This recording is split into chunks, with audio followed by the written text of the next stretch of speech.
সংস্কার নিশ্চিত করতে সংবিধানের পুনর্লিখনের বিকল্প নেই বলে মন্তব্য করেছেন centre for governance studies CGS এর উপদেষ্টা অধ্যাপক আলী রিয়াজ। সকালে রাজধানীতে এক সংবাদ সম্মেলনে এমন মন্তব্য করেন তিনি।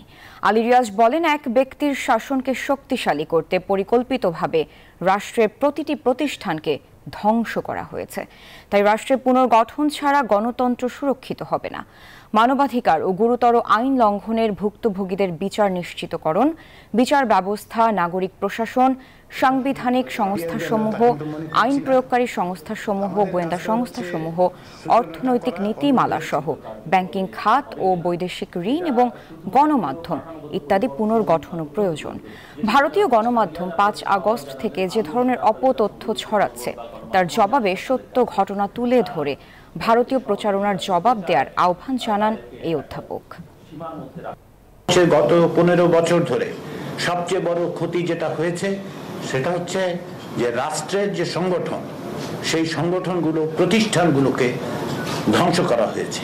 যেটা অত্যন্ত সুপরিকল্পিতভাবেই করা হয়েছে।